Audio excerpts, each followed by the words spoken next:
Hey everybody, P-Brain here. This video is about the clockwise southern celestial rotation that everybody says they see down from the equator south. And they say that it, rotates opposite of the northern celestial rotation around Polaris. Well, what I want to show in this video is that it's not its own rotation, but is in fact just a perspective illusion. It's an anti-rotation, in the same way that anti-crepuscular rays are anti-crepuscular. Okay, and they converge on the opposite horizon to a point much like when they come from the sun. They come and they diverge out and then they converge on the opposite horizon. Well, the southern celestial rotation is nothing but an anti-rotation of the northern celestial rotation.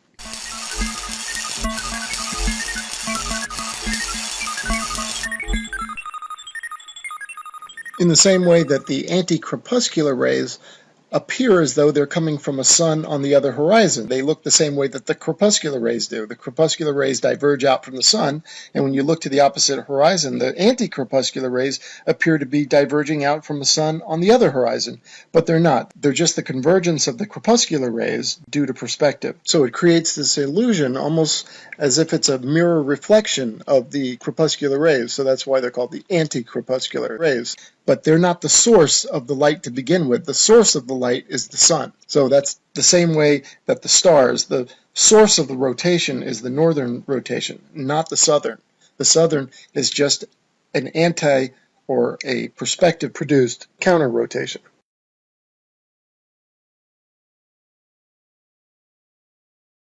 Crepuscular and anti-crepuscular rays is some strong evidence that perspective will in fact explain that phenomenon. So that's why in fact I'm using the crepuscular and anti-crepuscular rays to show a correlation between Polaris and its counterclockwise rotation and the clockwise rotation in the southern hemisphere. Now you might say, well, how's that?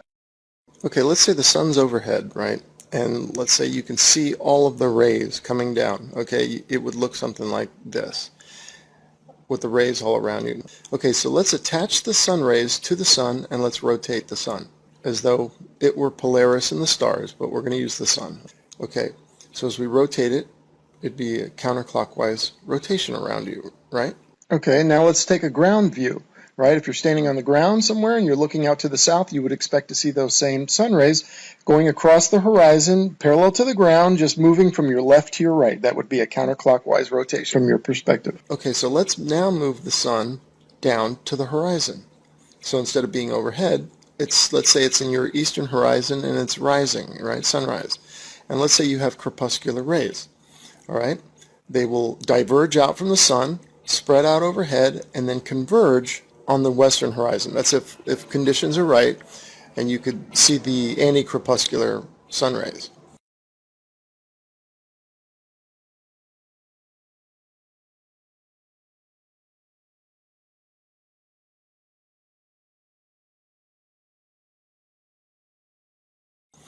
All right, so again, let's attach them to the sun and let's rotate the sun counterclockwise.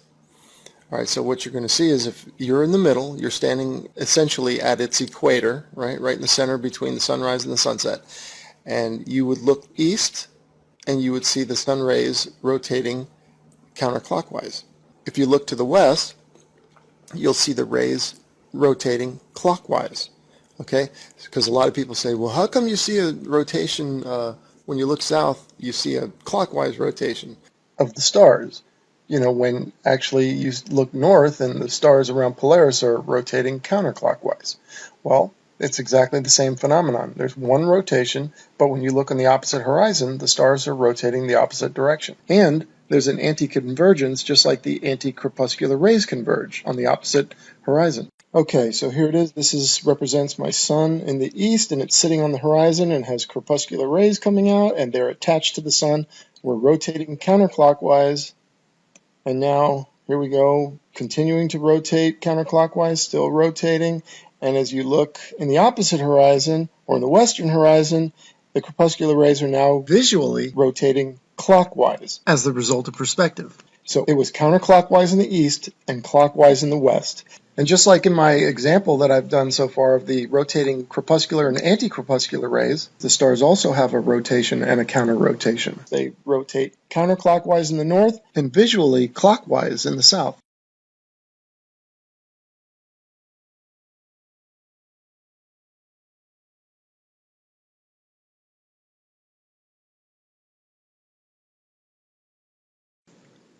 Okay, let's break down this picture of the crepuscular and the anti-crepuscular rays. Okay, first off, the red dot, that's the observer, right in the middle. The circle around the observer is your field of view for celestial objects. All celestial objects, the sun, moon, and stars, will go below your visual horizon at about a 6,000 mile radius from the observer. Okay, the diameter of this circle is about 12,000, 12,500, give or take. But all the objects will go below your horizon when they're 6,000 miles-ish from you. Okay, so when you're looking back at the sun is about 6,000 miles away. Let's say the sun is rising in the east. Okay, and those crepuscular rays come up, and when they get to you, so they diverge out from the sun, they're spreading out, and when they get to you, your line here, the divider of the hemispheres, right in the center. Okay, so you're essentially at the equator of the start of the crepuscular rays and the end of the crepuscular rays, or your sunrise and sunset. You have your eastern hemisphere, that would be 180-degree view of the crepuscular rays. And then you have on the western hemisphere of your dome of vision or circle of vision, you have 180-degree view of the anti-crepuscular rays. The rays come up, they spread out overhead, and then they converge on the other horizon, on the western horizon, as anti-crepuscular rays. Now, if I told you to look at this ray going out here, and let's say that ray, look at the end of it, that's 12,000 miles from the sun, you might look out here. You might think, well, that's where the ray is. That's not where the ray is. The ray is right here at the point of convergence for the anti-crepuscular rays. Take a look at any one of these rays. They all go to the same place, you know. Any rays in your western hemisphere of celestial vision, this vision circle, they'll all converge at the same place, 6,000 miles away from where you are, the observer. And I'm going to be tying this into the stars and explain why Sigma Octantis can appear to not move in the sky during the night. So all objects on your anti-crepuscular hemisphere, if you will, that's what I'll call this, 180-degree view, at 6,000 miles away from you, will be at that point of convergence. Now, from the observer, let's break this down into the rays that are 1,000 miles away from you, the anti-crepuscular rays, or look at the crepuscular, either or. But the anti-crepuscular would be this line right here. That's 1,000 miles from you. So that's where all those rays would be at 1,000 miles from you. At 2,000 miles, they would be here. At 3,000 miles, here. At 4,000, here. At 5,000, here. And at 6,000, they go to a point. So we'll get into the stars in a second here, but the stars, like the sun rays, will converge 12,000 miles from the source. Okay, with the crepuscular rays and the anti-crepuscular rays, the source is the sun, and if you're in between, if you're at the equator, so to speak, in between the sun and the end of the anti-crepuscular rays, you will be witnessing 12,000 miles of sun rays that will spread out as they go over you and then converge on the other horizon 6,000 miles away from you or 12,000 miles away from the sun. Well, the stars do the same thing. They have a 12,000 mile convergence from the northern celestial rotation, and if you're standing at the actual equator on the Earth, you would see the stars converge in the southern sky. They would create an anti-rotation, not a real rotation, just the anti-rotation of the northern celestial rotation. Okay, you'll notice how the stars are rising due east and setting due west on the equator line. So if you're on the equator, that's what you'll see the stars doing if you look overhead. Well, the sun and the moon are also circling around the northern celestial center, and they will also appear during equinox and solstice. The sun will appear to rise due east and set due west in a straight line, and that seems impossible. How can a circling sun create a straight line, or, make a straight line straight up and straight overhead? It's just a perspective issue, just like I show here with the crepuscular rays. See how that forms a straight line right here? Let me run this line up. Because that forms a straight line because it's perspective. Everything to the east of you converges and everything to the west of you converges from your perspective. That's why the sun can appear to rise due east and set due west. Okay, let me crop these and set them side by side and have them rotating in the same direction, the crepuscular rays and the stars, just to get an idea. You'll see the similarity.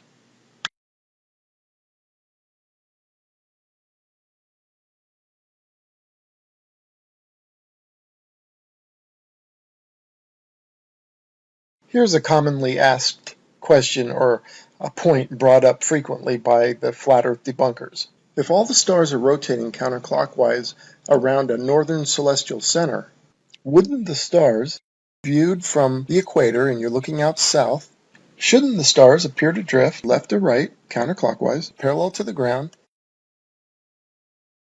continuing the rotation that we see around Polaris in the north?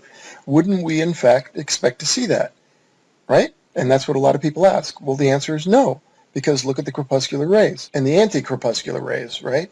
As I showed, if you connect the sun rays to the sun while it's on the horizon, like Polaris would be if you're at the equator looking north, Polaris would be on the horizon. And what I showed with the crepuscular rays is if you connect the rays and you rotate it counterclockwise, you would see, as you look to the opposite horizon, the anticrepuscular rays would be rotating clockwise and converging.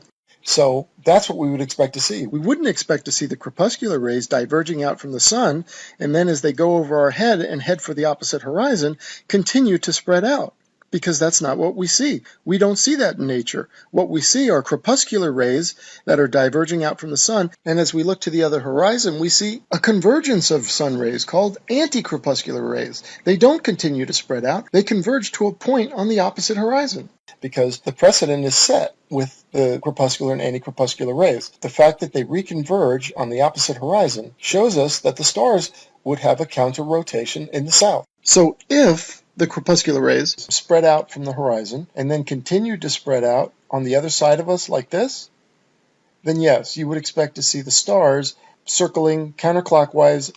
When you look south from the equator, you would expect to see them moving left to right and just staying parallel to the ground, and just as though one big dish with the center connected, being Polaris or the northern celestial pole.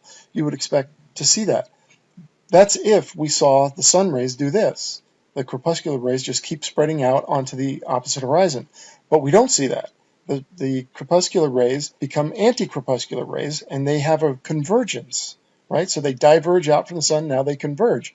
So the precedent, again, is set that the stars would do a similar thing. I just want to remind you about perspective. Perspective causes everything above us to angle downward, right? The floor angles up and the sky, everything above you angles down. Look at these pictures of clouds, right? They all angle down to the horizon. Everything angles down to the horizon. So does the sun, moon, and stars on a flat Earth. So you can estimate that the celestial perspective, or how far can we see visually objects that are high up in the air, is about 6,000 miles, because that's where everything sets, about a 6,000 mile radius, right? A 12,000 mile diameter circle of vision. It's not where the ground horizon forms, but it is where everything in the sky goes down below the horizon.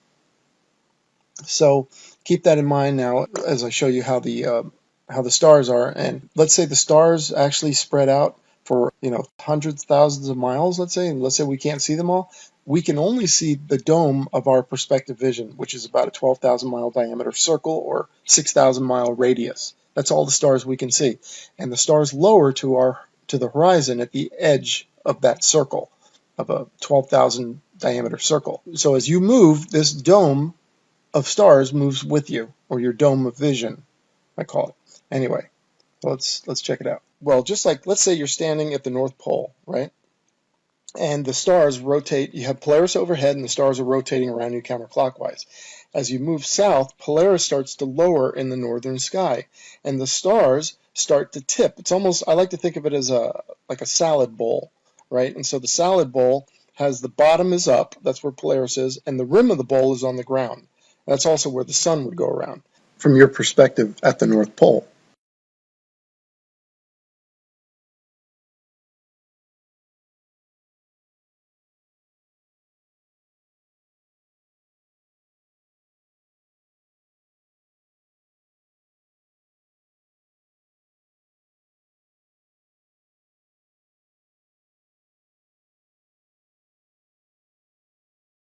So as you head south, the salad bowl starts to tip onto its side, and so that, let's say you travel 3,000 miles south of the North Pole, everything would be rising in the northeast, sweeping out over the southern sky, and setting in the northwest, like this, right? And if you go all the way to the equator, Polaris would now be sitting on your northern horizon. The solid ball would be completely tipped on its side, and half of it would be below the horizon. And now all the stars would be coming up east to west. And so the sun would also rise east to west. And now that's a hard one to visualize. Because if the stars are all rotating like a big disk around Polaris in the sky, a big flat disk, or if they're not a disk, they're a big dome, whichever one they are, if that's the case, and if it's a big flat disk and it's just perspective that's bringing the stars down, well then the people in the south say, hey, well the stars should be rotating just above the horizon, right? And stay equidistant to the horizon as they go around counterclockwise. That's what they'd say we should see. But that's not what we should see. We should see a clockwise southern rotation of the stars. See, we already know from crepuscular and anticrepuscular rays how perspective works on a grand scale. I mean, that's over 12,000 miles. You see the sun rays diverging out from the sun, and then perspective converges them down to the other horizon. That's over a 12,000 mile span. Yeah, and just a little quick side note here. As I was doing the video, I thought of this. It's like, wow, we could see the sun, right? That's 6,000 miles away from us when it's rising. And if it's throwing out crepuscular rays and then anticrepuscular rays, and the anticrepuscular rays are going another 6,000 miles to the other side where they're converging, that's a 12,000 mile total. How is it we can see that on a ball? I mean, that seems to work for a flat Earth, but how does it work for a ball? Anyway, just a thought. And another objection or question I've heard is on a flat Earth, how can four people around the Earth, like these guys here, how can they all see the same stars at night? Well, as you'll notice there, the stars are rotating around, right? I'd ask the question also is, well, how do we see the same sun? Well, we all see the same sun because the sun rotates around and gives us our daytime. Well, the stars rotate around at each other's nighttime. Okay, now I'm going to show each guy, starting with the top guy. There's his little dome of perspective, or his field of view, that viewing circle, right? 6,000 mile radius. And the second guy has his night, and he sees the same stars. Third guy, the stars rotate around, he sees the same stars. And now the fourth guy, there you go, he sees the same stars. And that's how that works, right? So now the question begs, and I came up with this question working on this video, and so I'm going to beat anybody to it, is how can Sigma Octantis be fixed in the sky? If in fact it is. They say it is. Okay, I'm going with it. Okay, this is so simple, right? Let's take a look at these crepuscular rays, all right? Now, this is a non-convergent crepuscular ray picture. I just want you to see, okay, that's where you would, if I told you to look out at the end of that crepuscular ray, where would you expect it to be? You might point out there and then say, no, it's not there. It's over here. It's converged. 12,000 miles from the sun, the ray has converged to a point. Okay, let's pretend that these are the stars rotating for a second around Polaris, and let's say Sigma Octantis is rotating 12,000 miles from the North Pole, and I want you to see that it's going to sweep across your entire field of view. In reality, but visually, you're not going to see that, because as we converge these lines the way they're supposed to be, they're going to all go to a point. Even though it's circling across your field of view, it's still going to be converged at one point, because it's 12,000 miles from the source, or 6,000 from the observer. Everything converges at that point. And so there you have Sigma Octantis sitting still all night long.